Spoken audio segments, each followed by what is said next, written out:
नमस्कार, हमारे digital platform में आपका स्वागत है।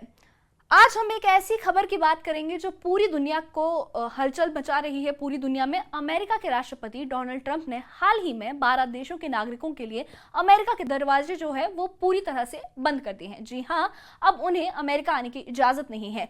12 देशों पर पूर्ण यात्रा प्रतिबंध और 7 अन्य देशों पर आंशिक पाबंदी लगाई गई है। ये फैसला कोलोराडो में हुए एक आतंकी हमले के बाद लिया गया है, जिसने अमेरिका में सुरक्षा को लेकर गंभीर सवाल खड़े कर दिए। लेकिन यह प्रतिबंध क्यों लगाया गया, किन देशों पर लागू हुआ है और इसका वैश्विक असर क्या होगा, आइए इस कहानी को शुरू से समझते हैं। तो ये कहानी शुरू होती है 1 जून 2025 से, जब अमेरिका के कोलोराडो के बोल्डर शहर में एक चौंकाने वाली घटना हुई। उस दिन इजराइल के समर्थन में एक रैली निकल रही थी। लोग शांतिपूर्ण तरीके से अपने विचार व्यक्त कर रहे थे, लेकिन अचानक एक व्यक्ति ने इस रैली पर हमला कर दिया। उसने पेट्रोल बम और एक अस्थायी बम का इस्तेमाल किया, जिससे 12 लोग घायल हो गए। यह हमला इतना खतरनाक था कि इसे तुरंत आतंकी घटना करार दिया गया। जांच में यह पता चला कि हमलावर का नाम मोहम्मद साबरी सोलेमान था, जो मिस्र का नागरिक था। वो 2022 में एक गैर अप्रवासी वीजा पर अमेरिका आया था, लेकिन उसका वीजा 2023 में खत्म हो चुका था, यानी वो अवैध रूप से अमेरिका में रह रहा था। इस हमले को अमेरिकी अधिकारियों ने आतंकी घटना करार दिया, जिसके बाद ट्रंप प्रशासन ने तुरंत कार्रवाई की। इस हमले ने अमेरिका में सुरक्षा को लेकर एक बड़ा सवाल खड़ा कर दिया है। राष्ट्रपति डोनाल्ड ट्रंप ने इसे राष्ट्रीय सुरक्षा के लिए एक खतरा बताया है और 4 जून 2025 को एक नए कार्यकारी आदेश पर हस्ताक्षर किए और इस आदेश के तहत 12 देशों के नागरिकों के अमेरिका में प्रवेश पर पूरी तरह से रोक लग गई है, पाबंदी लगा दी गई है। इसके अलावा 7 अन्य देशों पर आंशिक प्रतिबंध लगाए गए हैं और ये प्रतिबंध 9 जून 2025 की सुबह 12:01 से लागू हो जाएंगे। ट्रंप ने अपने बयान में कहा कि हम खुले प्रवास की अनुमति नहीं दे सकते, जहां हम सुरक्षित और विश्वसनीय तरीके से लोगों की जांच नहीं कर सकते। कोलोराडो के बोल्डर में हुए हाल ही के आतंकी हमले ने यह साबित कर दिया कि बिना उचित जांच के विदेशियों का प्रवेश कितना खतरनाक हो सकता है। ट्रंप ने अपने बयान में कहा कि 21वीं सदी में हमने दुनिया भर के खतरनाक स्थानों से वीजा पर आए लोगों द्वारा एक के बाद एक आतंकी हमले देखे हैं। मेरे पहले कार्यकाल में मेरे यात्रा प्रतिबंधों ने बड़े आतंकी हमलों को रोकने में एक अहम भूमिका निभाई थी। तो आइए जानते हैं कि ये 12 देश कौन कौन से हैं जिन पर पूर्ण प्रतिबंध लगाया गया है।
अफगानिस्तान, म्यांमार, चाड कांगी गणराज्य, Equatorial Guinea, Eritrea, Haiti, Iran, Libya, Somalia, Sudan और यमन। इसके अलावा 7 देशों Burundi, Cuba, Laos, Sierra Leone, Togo, Turkmenistan और वेनेजुएला पर आंशिक प्रतिबंध लगाए गए हैं। इन देशों के नागरिकों को अब अमेरिका में प्रवेश के लिए वीजा नहीं मिलेगा और अगर वो किसी भी तरह सीमा पर पहुंचते हैं तो उन्हें तुरंत हिरासत में लिया जा सकता है। हालांकि जिन लोगों के पास पहले से वैध वीजा, ग्रीन कार्ड या जो ओलंपिक और वर्ल्ड कप जैसे आयोजनों के लिए आ रहे हैं, उन्हें छूट दी गई है। 12 देशों पर पूर्ण यात्रा प्रतिबंध, 7 देशों पर आंशिक रूप से जो पाबंदी है वो लगाई गई है। अब सवाल ये है कि ट्रंप ने इन देशों को क्यों चुना। व्हाइट हाउस के मुताबिक ये देश अमेरिका की सुरक्षा जांच और स्क्रीनिंग प्रक्रियाओं में असफल पाए गए हैं। इसके बारे में कुछ उदाहरण आपको बताते हैं कि अफगानिस्तान में तालिबान के नियंत्रण के कारण वहां कोई केंद्रीय प्राधिकरण नहीं है जो पासपोर्ट या नागरिक दस्तावेजों को उचित जांच कर सके और उन्हें सही तरीके से भेज सके। और ईरान और क्यूबा, इन देशों पर राज्य प्रायोजित आतंकवाद का आरोप है।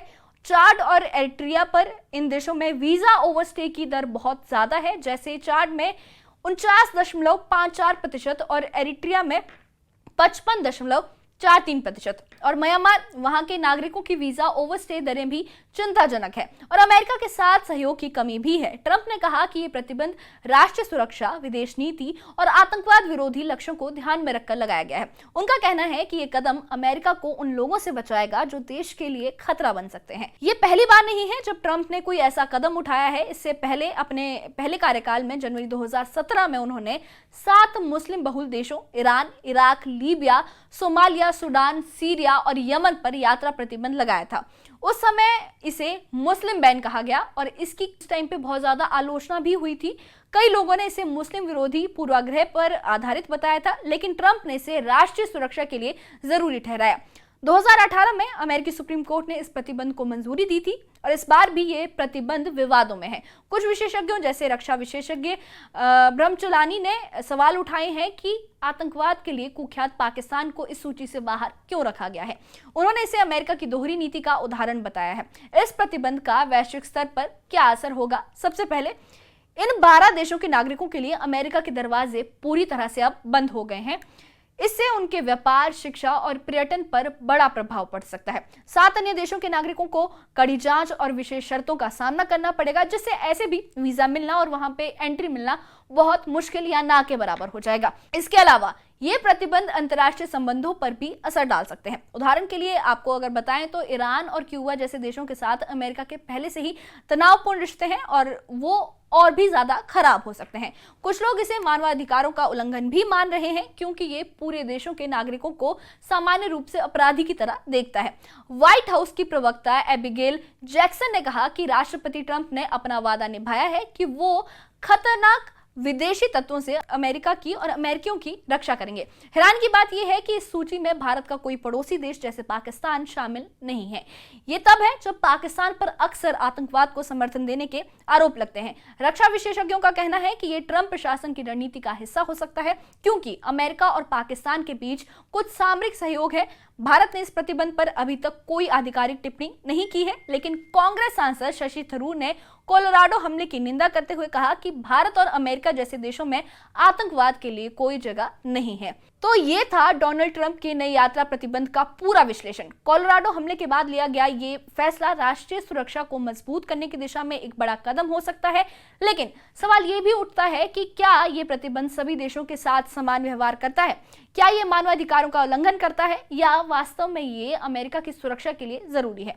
आप इस बारे में क्या सोचते हैं? कमेंट सेक्शन में हमें अपनी राय जरूर बताइएगा। और हाँ, अगर आपको ये वीडियो पसंद आया तो लाइक करें, इसे शेयर करें और ऐसी ही खबरों के लिए और ऐसी जानकारी के लिए हमारे चैनल को सब्सक्राइब करना ना भूलें। अगले वीडियो में फिर मिलते हैं आपसे, तब तक के लिए शुक्रिया।